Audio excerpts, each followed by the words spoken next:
Hey, howdy, right, left, right, wrong. What's wrong? What's right? So many things are wrong these days. I mean, the world is a mess. Is it the Wi-Fi, the internet that has done this? That the internet allows us to express ourselves and all of these opinions are bouncing around on so many opinions.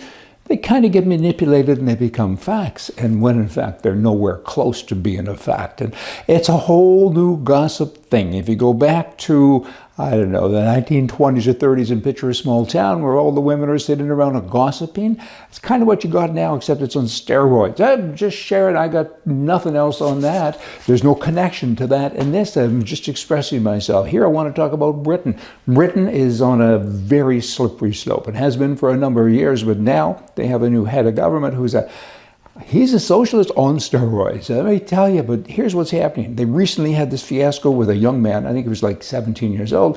He attacked children at a concert, and I think it was a Taylor Swift themed event, actually. It was at a children's dance workshop. That's what it was, kind of a semi-concert, I guess.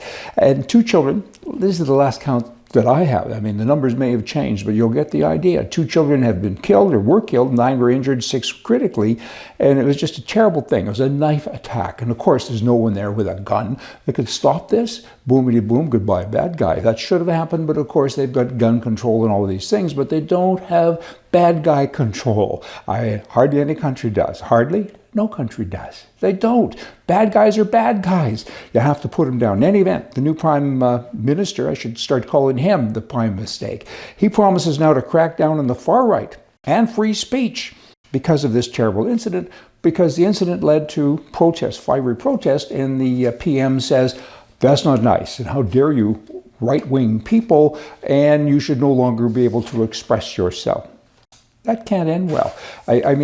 I think it was the first day after this crazy man got elected that he made this announcement. He says 40,000 convicted criminals will be freed after serving less than half of their time because the previous government overcrowded, the jails. Well, that's because there was a lot of criminals, duh. In any event, he says, that's bad, and we're overcrowded, so we're going to release them. Maybe he should move to California or has been there for some training. But that's happening now, 40,000 bad guys. This is this rinse and repeat thing. Catch and release means rinse and repeat because they keep doing it.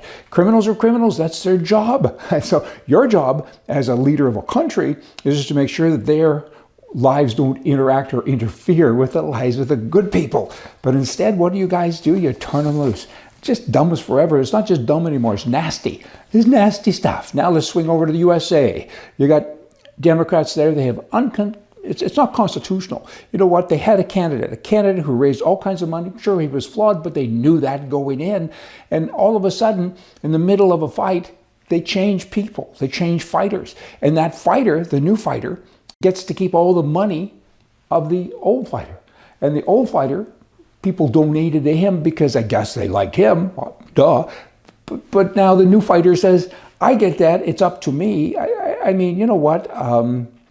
The dollars, hundreds of millions of dollars have been spent fighting the old fighter and time and effort. Now everybody has to pivot and rejig because you got a new person in the ring. The other person, it's like my fighter isn't winning, so I'm going to pull him out when you're exhausted and tired, and I'm going to put in a new fighter, and I'm going to keep doing that. What happens if their fighter slows down? And what if she trips and stumbles here? And I think there's a debate coming up in September. And what happens then? You pick her up and put her back into the recorder, or do you pick her up and throw her out of the ring and put another person in? When does it stop? I don't believe that's constitutionally correct. I think it's illegal, and somebody should get a man on that. And then you look over to Canada, the CBC, the Communist Broadcasting Corporation, they're incredible. They lose over $1 billion a year. The government gives that money to them, and they're not politically correct. I mean, they're way over there on the left, and they say and do stupid things, and they give bonuses to all of their people. There's been over $100 million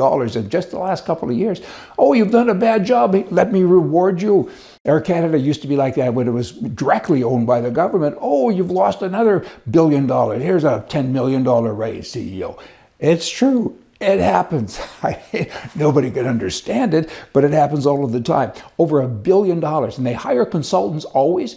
A consultant is basically someone who can't get a job, right? For the most part. And they hire them. And they're all related or something. There's always something funny going on, don't you think? And they continue to lose the money. Do the math. Take over $1 billion a year, plus all kinds of other incentives, including some of this gook I'm talking about, and multiply by 50 years or 60 years. You're into trillions here, probably. Trillions of dollars. And nobody cares about them. They do a bad job. They shouldn't exist. And all these politicians, even those who claim to be on the right, what do they say? We're going to defund it. Defund it. So you have an allowance of this, and I'm going to reduce it to that. Get rid of it. It might take a minute. Be a business person. That'd be nice. We're selling it. It's for sale. You got 30 days to sell it, and then we're going to start to close it down. And no more of this corporate welfare. Good grief. Be right. Just saying. See ya.